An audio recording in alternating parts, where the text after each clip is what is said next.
Luc, chapitre 2. À cette époque-là parut un édit de l'empereur Auguste qui ordonnait le recensement de tout l'empire. Ce premier recensement eut lieu pendant que Quirinius était gouverneur de Syrie. Tous allaient se faire inscrire, chacun dans sa ville d'origine. Joseph aussi monta de la Galilée, de la ville de Nazareth, pour se rendre en Judée dans la ville de David, appelée Bethléem, parce qu'il était de la famille et de la lignée de David. Il y alla pour se faire inscrire avec sa femme Marie qui était enceinte. Pendant qu'ils étaient là, le moment où Marie devait accoucher arriva, et elle mit au monde son fils premier-né.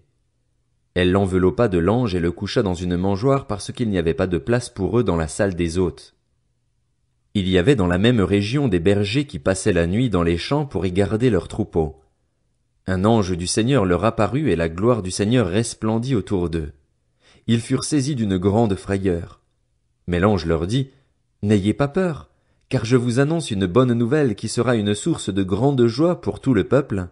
Aujourd'hui, dans la ville de David, il vous est né un sauveur qui est le Messie, le Seigneur.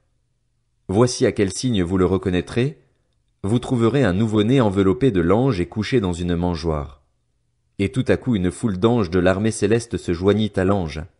Ils adressaient des louanges à Dieu et disaient, « Gloire à Dieu dans les lieux très hauts, paix sur la terre et bienveillance parmi les hommes. » Lorsque les anges les eurent quittés pour retourner au ciel, les bergers se dirent les uns aux autres, « Allons jusqu'à Bethléem pour voir ce qui est arrivé, ce que le Seigneur nous a fait connaître. » Ils se dépêchèrent d'y aller et ils trouvèrent Marie et Joseph, ainsi que le nouveau-né couché dans la mangeoire. Après l'avoir vu, ils racontèrent ce qui leur avait été dit au sujet de ce petit enfant. Tous ceux qui entendirent les bergers furent étonnés de ce qu'ils leur disaient. Marie gardait le souvenir de tout cela et le méditait dans son cœur.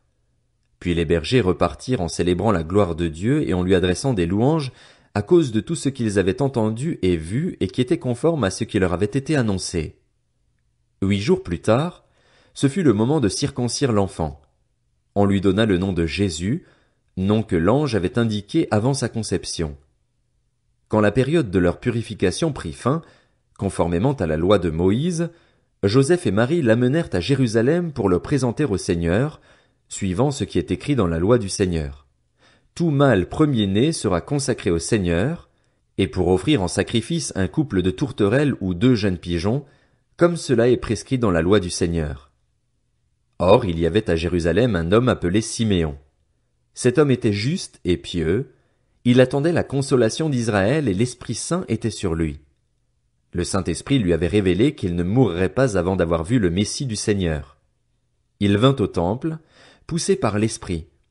Et quand les parents amenèrent le petit enfant Jésus pour accomplir à son sujet ce que prescrivait la loi, il le prit dans ses bras, bénit Dieu et dit, « Maintenant, Seigneur, tu laisses ton serviteur s'en aller en paix, conformément à ta promesse, car mes yeux ont vu ton salut, salut que tu as préparé devant tous les peuples, lumière pour éclairer les nations et gloire d'Israël, ton peuple. » Joseph et la mère de Jésus étaient émerveillés de ce qu'on disait de lui. Siméon les bénit et dit à Marie, sa mère, « Cet enfant est destiné à amener la chute et le relèvement de beaucoup en Israël et à devenir un signe qui provoquera la contradiction. Toi-même, une épée te transpercera l'âme.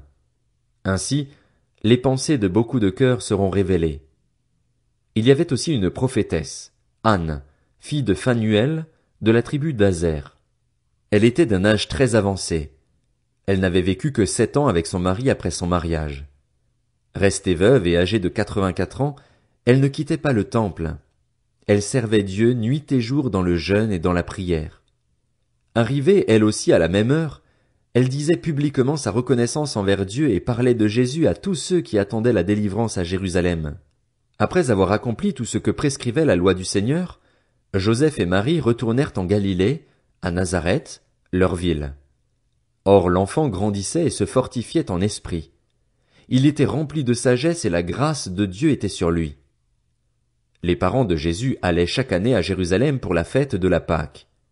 Lorsqu'il eut 12 ans, ils y montèrent avec lui comme c'était la coutume pour cette fête. Puis, quand la fête fut terminée, ils repartirent, mais l'enfant Jésus resta à Jérusalem sans que sa mère et Joseph s'en aperçoivent. Croyant qu'il était avec leurs compagnons de voyage, ils firent une journée de chemin, tout en le cherchant parmi leurs parents et leurs connaissances. Mais ils ne le trouvèrent pas, et ils retournèrent à Jérusalem pour le chercher. Au bout de 3 jours, ils le trouvèrent dans le temple, assis au milieu des maîtres. Il les écoutait et les interrogeait. Tous ceux qui l'entendaient étaient stupéfaits de son intelligence et de ses réponses. Quand ses parents le virent, ils furent frappés d'étonnement, et sa mère lui dit, « Mon enfant, pourquoi as-tu agi ainsi avec nous? Ton père et moi, nous te cherchions avec angoisse. » Il leur dit, « Pourquoi me cherchiez-vous? Ne saviez-vous pas qu'il faut que je m'occupe des affaires de mon père? » Mais ils ne comprirent pas ce qu'il leur disait. Puis il descendit avec eux pour aller à Nazareth, et il leur était soumis. Sa mère gardait précieusement toutes ces choses dans son cœur. Jésus grandissait en sagesse, en taille et en grâce devant Dieu et devant les hommes.